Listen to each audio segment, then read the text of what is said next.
Class 9 chapter 6 geography की ये last class है। चलिए, जनसंख्या, इसके पहले वाला वीडियो भी आप लोग जाकर देख लीजिएगा। क्लास 5 से पहले और क्लास 7 तक कंप्लीट करा चुके हैं पूरा ज्योग्राफी 9 क्लास तक। ये 9 क्लास की आखिरी वीडियो है ज्योग्राफी की। जनसंख्या, क्या आप मानव रहित विश्व की कल्पना बड़ा करने दीजिए कल्पना कर सकते हैं?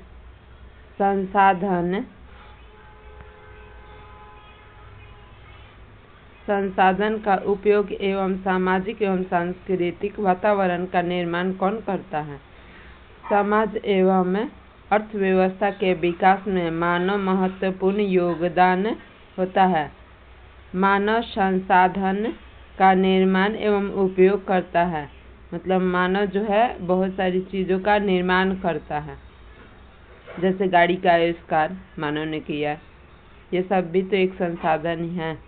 वे स्वयं भी गुणों वाले संसाधन हैं, मतलब मनुष्य भी एक तरह का संसाधन है। कोयला तब तक चट्टान का टुकड़ा था जब तक कि मानव ने उसे पर्याप्त करने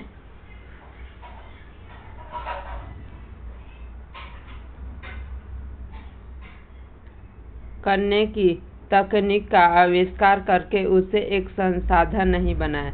मतलब कोयला क्या था? कोयला एक केवल चट्टान था, लेकिन उसको उपयोग करने के लायक किसने बनाया? तो मानव ने। तभी तो वो एक संसाधन के रूप में आज हमारे बीच है कोयला। प्राकृतिक घटनाएं जैसे बाढ़ या सुनामी जब किसी घनी आबादी वाले गांव या शहर को प्रभावित करता है, तभी वो आपदा बनते हैं।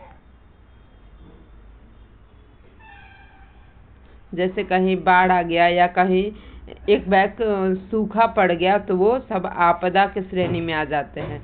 या कहीं भूकंप आ गया, सुनामी आ गई। इसीलिए सामाजिक अध्ययन में जनसंख्या एक अभारी तत्व है।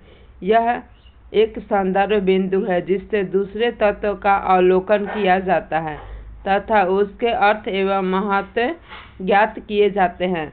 तो इसीलिए भूकंप या सुनामी आने के पहले यदि पता चलता है तो लोगों को वहां से हटा दिया जाता है ताकि जान माल की कम नुकसान हो। संसाधन आपदा एक विनाश का अर्थ केवल मानव के लिए ही महत्वपूर्ण है। उनकी संख्या, वितरण, वृद्धि एवं विशेषताएं या गुण पर्यावरण के सभी रूपों को समझने तथा उनकी विवेचना करने के लिए मुख्य पृष्ठभूमि प्रदान करते हैं।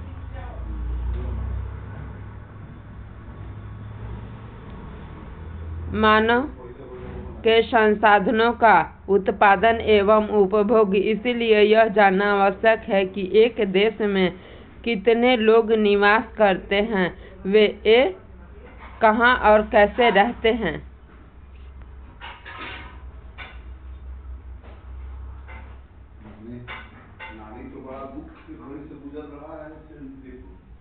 बहुत ज्यादा की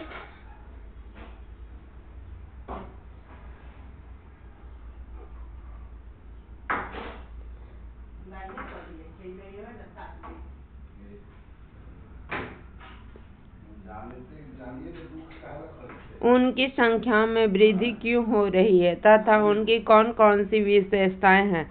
भारतीय जनगणना हमारे देश की जनसंख्या संबंधी जानकारी प्रदान करती है।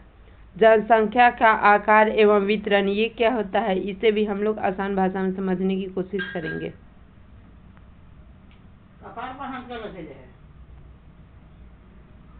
भारत की जनसंख्या का आकार संख्या के आधार पर वितरण किया जाता है। मतलब जनसंख्या को अलग अलग भागों में बांट दिया जाता है। 11 मार्च 2011 तक भारत की जनसंख्या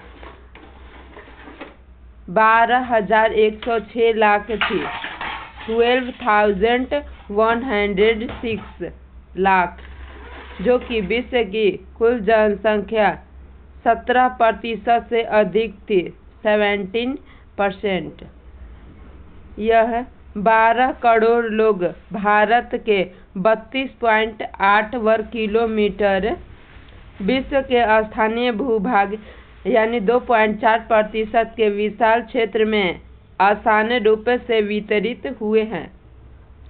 यह 12.1 करोड़ लोग भारत के 32.8 लाख वर्ग किलोमीटर में विश्व के स्थलीय भूभाग पर 2.4% के विशाल क्षेत्र में असमान रूप से वितरित हुए हैं। -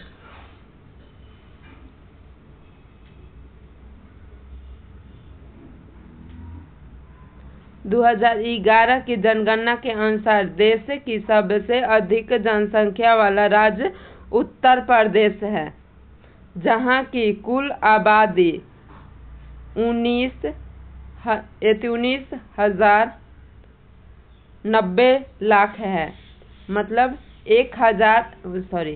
1919 लाख। उत्तर प्रदेश में देश की कुल जनसंख्या 60% हिस्सा निवास करती है, मतलब 16%। दूसरी ओर हिमालय क्षेत्र के राज्य सिक्किम की आबादी केवल 6 लाख ही है, यानी 6 लाख, तथा लक्षद्वीप में केवल 64,429 लोग निवास करते हैं। 64,429 लोग निवास करते हैं। कहाँ? लद्दाख में।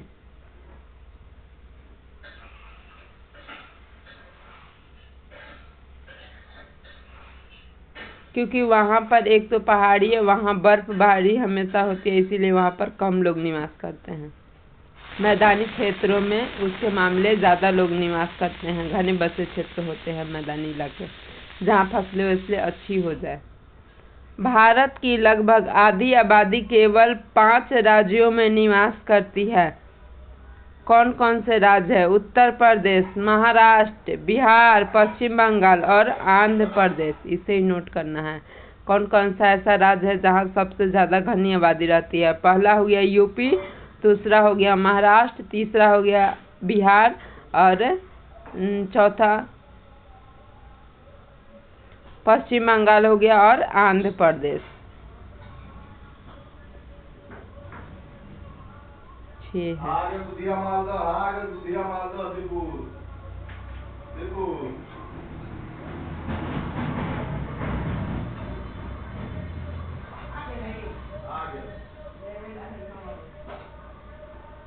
एक निश्चित समयांतर के जनसंख्या की आधिकारिक जनगणना करती है। भारत में सबसे पहले 1872 में जनगणना की गई थी। हालांकि 1881 में पहली बार एक संपूर्ण जनगणना की जा सकती है। उसी समय के प्रत्येक 10 वर्ष पर जनगणना होती है। भारतीय जनसंख्या सामाजिक तथा आर्थिक आंकड़ों का सबसे बृहद स्रोत है। क्या आप कभी जनगणना रिपोर्ट देखे हैं? क्या आप पुस्तक में इसे देख सकते हैं? चलिए आगे दिखाते हैं।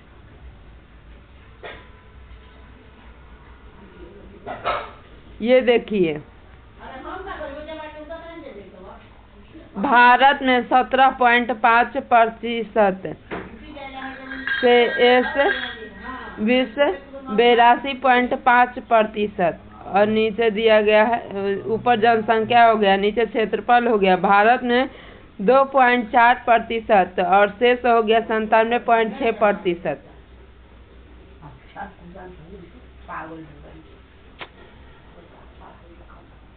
भारत में जनसंख्या के असमान वितरण का क्या कारण है?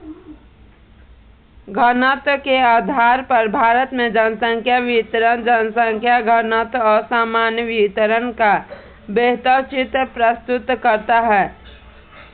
प्रति इकाई इन क्षेत्रफल में रहने वाले लोगों की जनसंख्या घनत्व कहते हैं। भारत विश्व का घनी आबादी वाला क्षेत्र है। विश्व के घनी आबादी वाले देशों में से एक है। भारत 7वें नंबर पे आता है विश्व में जनसंख्या के मामले में। केवल बांग्लादेश तथा जापान का जनसंख्या घनत्व भारत से अधिक है। जनसंख्या के मामले में भारत दूसरे स्थान पे आता है। केवल बांग्लादेश और जापान जनसंख्या के मामले में भारत से अधिक है। बांग्लादेश एवं जापान का जनसंख्या घनत्व ज्ञात कीजिए।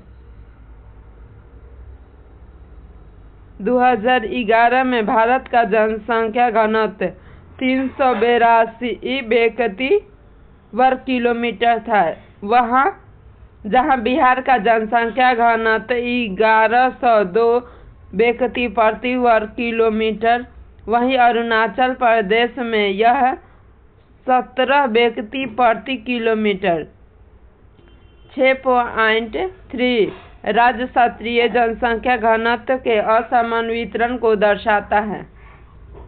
दृष्टि से राजस्थान सबसे बड़ा राज्य है, जिसकी आबादी भारत की कुल जनसंख्या केवल 5% है, क्योंकि वहाँ पर ना ही पर्याप्त फसल हो सकता है। बहुत सारी समस्याएं हो जाती है राजस्थान में।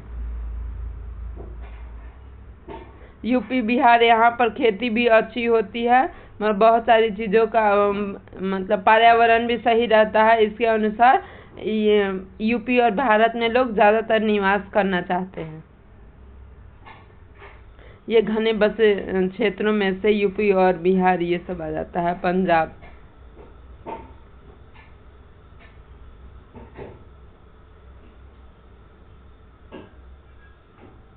इस चार्ट को आप लोग देख लीजिए।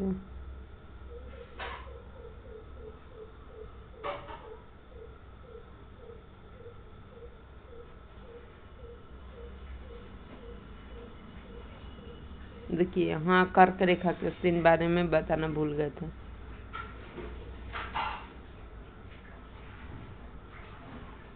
ये हमारे कर्क रेखा से कौन कौन से राज्य गुजरते हैं। पहला है 8 राज्य गुजरते हैं। गुजरात है, राजस्थान है, मध्य प्रदेश है, छत्तीसगढ़ है, झारखंड है, उत्तर प्रदेश है, इधर पश्चिम बंगाल, त्रिपुरा, मिजोरम है, मणिपुर, मिजोरम।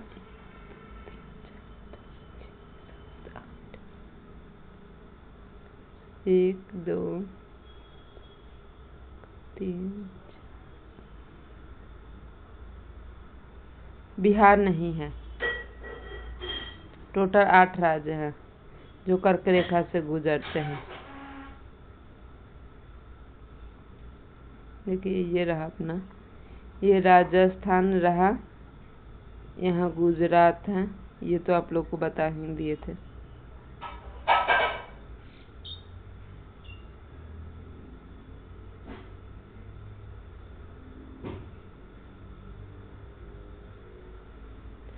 आंध्र प्रदेश के पुनर्गठन के बाद 2 जून 2014 को तेलंगाना भारत का 29वां राज्य बन गया।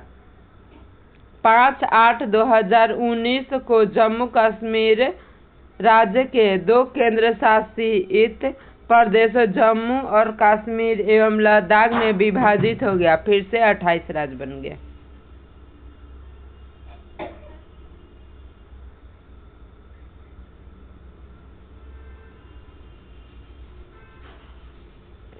सिक्स 6.3 का अध्ययन कर इसकी तुलना चित्र 2.2 एवं चित्र 4.3 से करें। इन मानचित्रों के बीच क्या आपको कोई संबंध नजर आता है?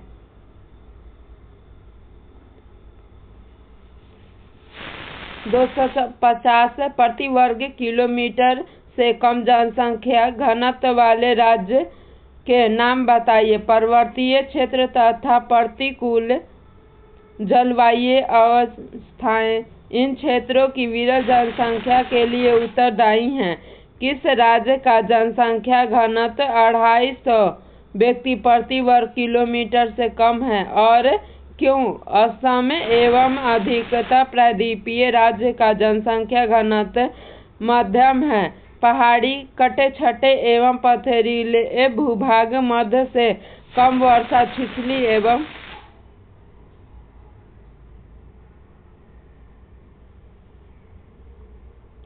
कम उपजाऊ मिट्टी इन राज्यों के जनसंख्या घनत्व को प्रभावित करती है। उत्तरी मैदान भाग एवं दक्षिण में केरल का जनसंख्या घनत्व बहुत अधिक है, क्योंकि यह समतल मैदान एवं उपजाऊ मिट्टी पाई जाती है तथा पर्याप्त मात्रा में वर्षा होती है। उत्तरी मैदान में अधिक जनसंख्या घनत्व वाले 3 राज्य के नाम बताएं।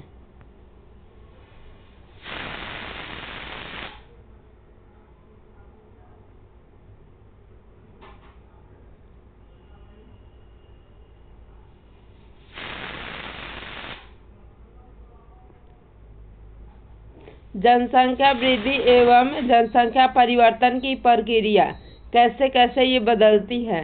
जनसंख्या एक परिवर्तनशील प्रक्रिया है। आबादी की संख्या, वितरण एवं संगठन में लगातार परिवर्तन होता है। यह परिवर्तन प्रक्रिया जन्म, मृत्यु और प्रवास के आपसी संयोग के प्रभाव के कारण होता है। मतलब कितने बच्चे जन्म लिए, कितने लोगों की मृत्यु हुई।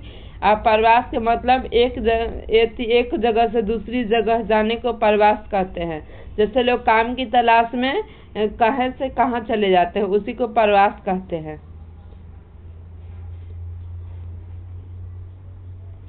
जो लोग हमेशा के लिए दूसरी जगह जाकर बस जाते हैं, उसे उत्प्रवास कहते हैं। जनसंख्या वृद्धि। जनसंख्या का अर्थ है किसी विशेष समय अंतराल में 10 वर्ष के भीतर किसी देश राज्य के निवासियों की संख्या में परिवर्तन। मतलब उस राज्य में कहाँ कितना क्या मतलब परिवर्तन हुआ, उसके बारे में। कहाँ से लोग वहाँ चले, दूसरी जगह गए, कितने लोगों का जन्म हुआ, कितने लोगों की मृत्यु हुई, वो सारी गणना 10 वर्ष में की जाती है। इस प्रकार के परिवर्तन 2 प्रकार से व्यक्त किया जा सकता है। पहला सापेक्ष वृद्धि तथा दूसरी प्रति वर्ष होने वाले प्रतिशत परिवर्तन के द्वारा।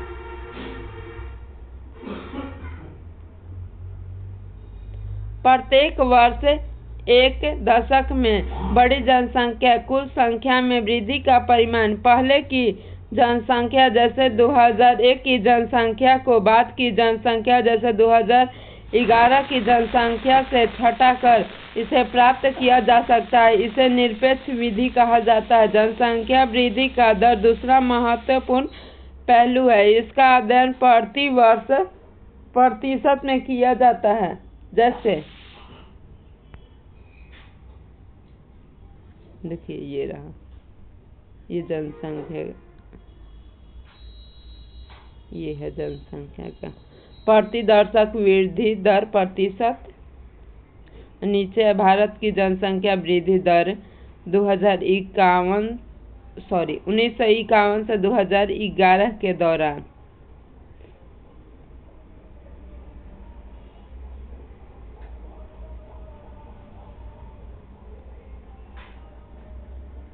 देखिए, यहाँ रहा जनसंख्या लाखों में।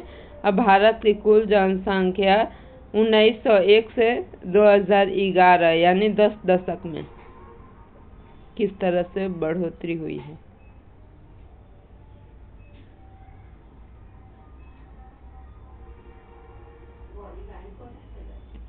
प्रति वर्ष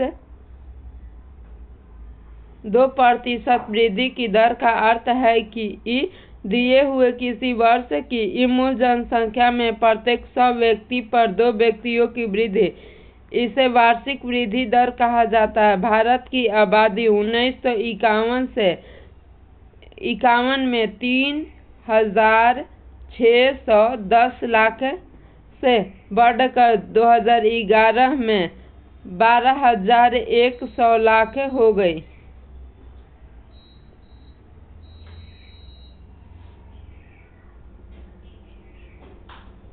भारत की जनसंख्या वृद्धि का परिमाप दर, देखिए इसे देख लीजिएगा, क्योंकि इससे यदि हम एक एक करके बताएंगे तो बहुत टाइम लगेगा। थोड़ा सा रोक कर देख लीजिएगा आप लोग और नोट कर लीजिएगा।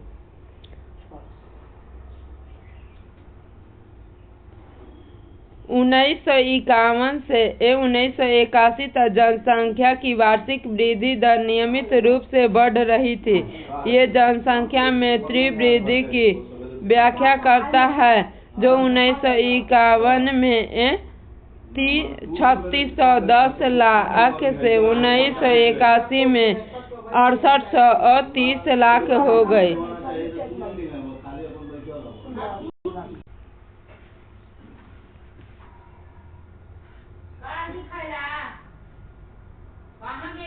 कमी के बावजूद प्रत्येक दशक लोगों की संख्या में नियमित रूप से वृद्धि हो रही है। ऐसा क्यों?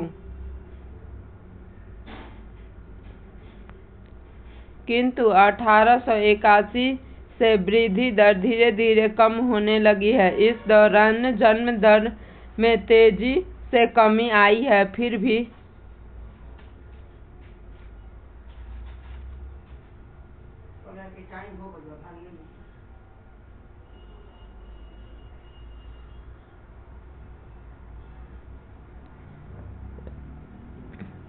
केवल 1990 में कुल जनसंख्या 18,020 लाख की वृद्धि हुई थी।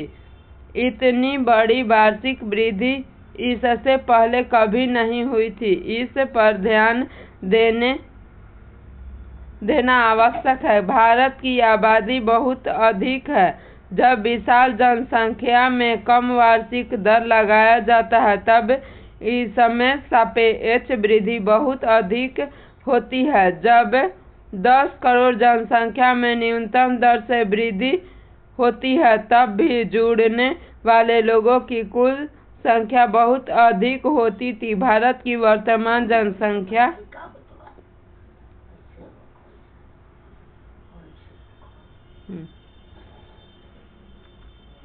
में वार्षिक वृद्धि संसाधन एवं पर्यावरण के संरक्षण को निष्क्रिय करने के लिए पर्याप्त है।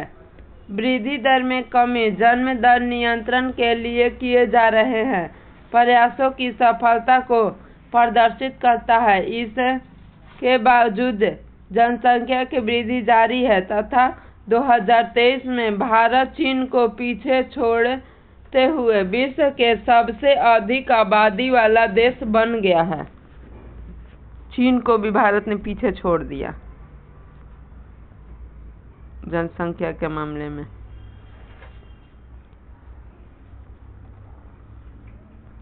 जनसंख्या वृद्धि परिवर्तन की प्रक्रिया। जनसंख्या में होने वाले परिवर्तन की ये 3 मुख्य प्रक्रियाएं हैं: जन्म दर, मृत्यु दर एवं प्रवास। जन्म दर एवं मृत्यु दर के बीच अंतर जनसंख्या की वृद्धि प्राकृतिक वृद्धि है। एक वर्ष में 1000 व्यक्तियों में जितने जीवित बच्चे का जन्म होता है, उसे जन्म दर कहते हैं। यह वृद्धि का एक प्रमुख घटक है, क्योंकि भारत में हमेशा जन्म दर मृत्यु दर से अधिक होता है। जन्म से ज्यादा मृत्यु होता है।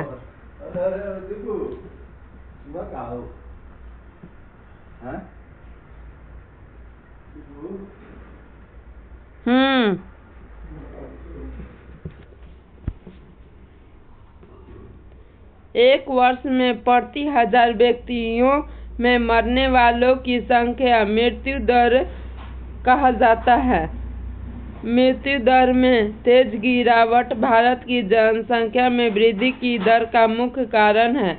1980 तक उच्च जन्म दर एवं मृत्यु दर में लगातार गिरावट के कारण जन्म दर तथा मृत्यु दर में काफी बड़ा अंतर आ गया एवं इसके कारण जनसंख्या वृद्धि दर अधिक हो गई।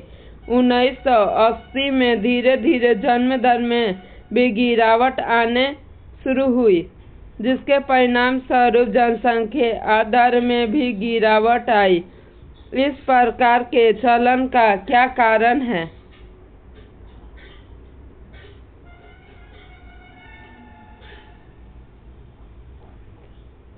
जनसंख्या वृद्धि का तीसरा घटक है प्रवास। लोगों का एक क्षेत्र से दूसरे क्षेत्र में चले जाने को प्रवास कहते हैं। प्रवास आंतरिक देश के भीतर या आंतरिक देशों के बीच हो सकता है। आंतरिक प्रवास जनसंख्या के आकार में कोई परिवर्तन नहीं लाता, लेकिन यह एक देश के भीतर जनसंख्या वितरण को प्रभावित करता है। जनसंख्या वितरण एवं उसके घटकों को परिवर्तित करने में प्रवास की महत्वपूर्ण भूमिका होती है।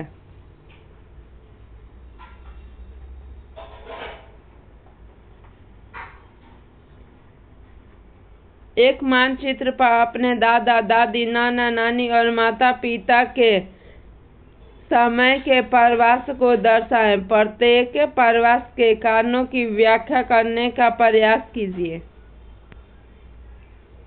यही छोटी छोटी चीजों से एग्जाम में क्वेश्चन पूछता है। भारत में अधिकतर प्रवासी ग्रामीण से शहरी क्षेत्रों की ओर होते हैं, क्योंकि ग्रामीण क्षेत्र में अपकर्षण कारक प्रभावी होता है। ये ग्रामीण क्षेत्रों में गरीब एवं बेरोजगारी की प्रतिकूल अवस्था है तथा नगर का अभिकर्षण प्रभाव रोजगार में वृद्धि एवं अच्छे जीवन स्तर को दर्शाता है। इसका मतलब है कि यदि गांव के लोग शहर क्यों जाते हैं, क्योंकि एक तो उन्हें रोजगार नहीं मिलता, अच्छी स्वास्थ्य नहीं मिलती और रहने का भी व्यवस्था अच्छा नहीं। बच्चों की मतलब पढ़ाई लिखाई से संबंधित चीज़ों के कारण लोग गांव छोड़कर शहर चले जाते हैं। यदि गांव में ये सारी व्यवस्था हो जाए तो गांव के लोग शहर क्यों जाएंगे? उन्हें अच्छी शिक्षा, बच्चों के लिए अच्छी शिक्षा मिल जाए, उनका स्वास्थ्य अच्छा से देखभाल हो जाए, उसके बाद यदि रोजगार के लिए अच्छा संसाधन हो जाए, तो आप लोग बताइए गांव के लोग शहर क्यों जाएंगे? यही सब कारण है कि गांव के लोग शहर जाते हैं, उनकी मजबूरी है। शौक से कोई अपना घर नहीं छोड़ना चाहता, वरना जहाँ एक रूम में एडजस्ट करना पड़ता है, गांव के लोग वहाँ 10-10 कट्ठे में या किसी का घर 5-7 कट्ठे से कम में नहीं होता। इसके बावजूद भी उस शहर में जाके और एक रूम जिसका मतलब आधा कट्ठा में भी वो रूम ना हो, वैसे घर में रहने के लिए वो मजबूर है। यदि उन्हें गांव में ही सारी व्यवस्था मिल जाए तो कोई भी, मेरा मानना है कि कोई भी व्यक्ति गांव छोड़ के शहर तो नहीं जाएगा। प्रवास जनसंख्या परिवर्तन का एक महत्वपूर्ण घटक है। ये केवल जनसंख्या के आकार को ही प्रभावित नहीं करता, बल्कि उम्र, लिंग एवं दृष्टिकोण से नगरीय एवं ग्रामीण जनसंख्या संरचना को भी परिवर्तित करता। भारत में ग्रामीण नगरीय प्रवास के कारण शहर एवं नगरों की जनसंख्या में नियमित वृद्धि हुई। 1951 में कुल जनसंख्या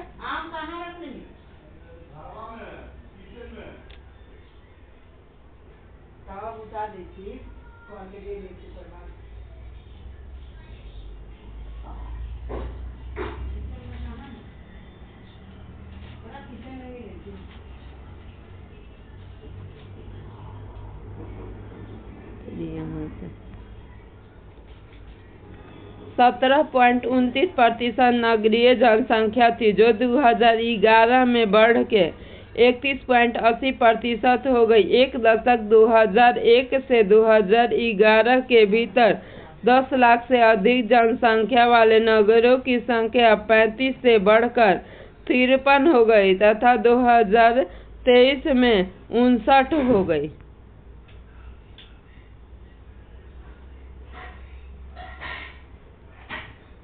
किशोर जनसंख्या भारत की जनसंख्या का सबसे महत्वपूर्ण लक्ष्य उनकी किशोर जनसंख्या का आकार है। यह भारत की कुल जनसंख्या का 5वां भाग है। किशोर प्राय 10 से 19 वर्ष की आयु के होते हैं। ये भविष्य के सबसे महत्वपूर्ण मानव है। किशोरों के लिए पोषक तत्व की आवश्यकता बच्चों एवं वयस्कों के लिए अधिक होती है। कुपोषण से उनका स्वास्थ्य खराब तथा विकास अवरोध हो जाता है, मतलब उनका तबीयत ठीक ना रहने के कारण उनका स्वास्थ्य पर बुरा प्रभाव पड़ता है और इससे हमारे देश को भी नुकसानी होगी।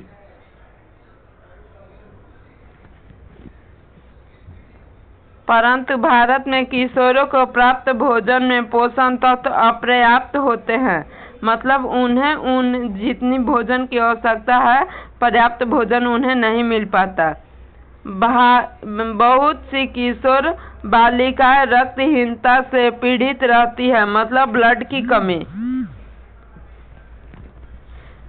विकास की प्रक्रिया में उनकी इस समस्या पर पर्याप्त ध्यान नहीं दिया गया। किशोर बालिकाओं को अपनी समस्याओं के प्रति संवेदनशील बनाना चाहिए। लड़कियों के स्वास्थ्य को कैसे ध्यान रखना है, ये उन्हें स्कूल में टीचर के द्वारा, क्योंकि अभी तो बहुत सारे ऐसे घर हैं जहाँ के माता पिता शिक्षित नहीं, तो अपने बच्चों को क्या ध्यान देंगे। इसीलिए टीचर को ही ये काम करना चाहिए, बच्चों को बताना चाहिए वो क्या चीज़ खाएं ताकि उनका शरीर स्वस्थ रहे। शिक्षा के प्रसार तथा उसमें सुधार के द्वारा इन समस्याओं के प्रति जागरूकता बढ़ाई जाती है।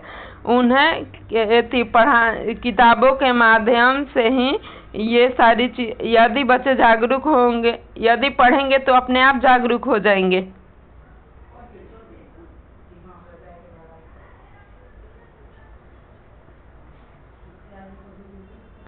भारत की जनसंख्या नीति।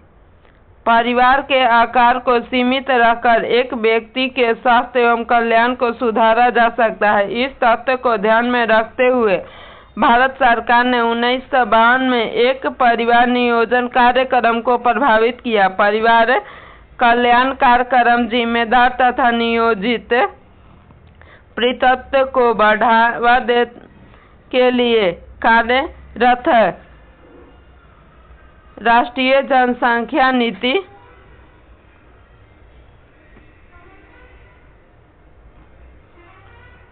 2000 वर्ष के नियोजन प्रयासों का परिणाम है। राष्ट्रीय जनसंख्या नीति 2014 वर्ष से कम आयु के बच्चे को निःशुल्क शिक्षा प्रदान करने, शिशु मृत्यु दर प्रति 1000 से 30 से कम करने, व्याप्त स्तर पर टीका रोधी बीमारियों से बच्चे को छुटकारा दिलाने, लड़कियों की शादी की उम्र बढ़ाने के लिए प्रोत्साहित करने तथा परिवार नियोजन को एक जन केंद्रित कार्यक्रम बढ़ाने के लिए नीतिगत ढांचा प्रदान करती है। इसीलिए हर एक बच्चे को 6 साल से लेकर 14 साल तक निःशुल्क शिक्षा देना अनिवार्य है। और बच्चों की लड़कियों की 21 वर्ष और लड़कों की 25 वर्ष शादी की उम्र की गई है। पहले था लड़कियों की 18, लड़कों का 21, अब लड़कियों की 21 हो गई है और लड़कों का 25।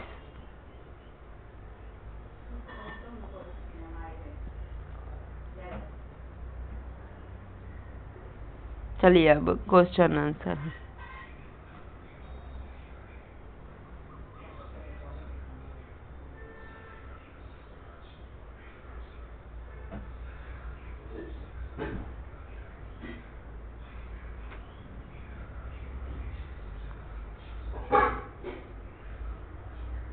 क्लास 9 का चैप्टर ज्योग्राफी भी लास्ट क्लास आज ख़त्म हो गई। इसके बाद आज नेक्स्ट डे से हम लोग आगे वाली वीडियो देखेंगे। मतलब 10th का देखना है या 6 वाला कंप्लीट पहले कर लें, आप लोग कमेंट में ज़रूर बताइएगा। Thank you. यदि सीटेट को भी किसी को क्लास लेना है तो हमारे यूट्यूब चैनल पर पड़ा हुआ है, आप लोग सर्च करके जाकर देख सकते हैं। अभी केवल EVS का डाला है और बाकी सब्जेक्ट का भी देख लीजिएगा। और अपना टेलीग्राम चैनल है, उस पर सभी वीडियो का लिंक हम डाल दिया करेंगे, आप लोग जाकर देख लीजिएगा। BPSC ऑल कॉम्पिटिटिव एग्ज़ाम के नाम से टेलीग्राम ग्रुप है, आप लोग चाहें तो उसमें ज्वाइन कर सकते हैं, क्योंकि कुछ लोग होंगे तो डिस्कशन चालू हो जाएगा। Thank you. लाइक, सब्सक्राइब और शेयर करना ना भूलें। जय हिंद दोस्तों, बाय।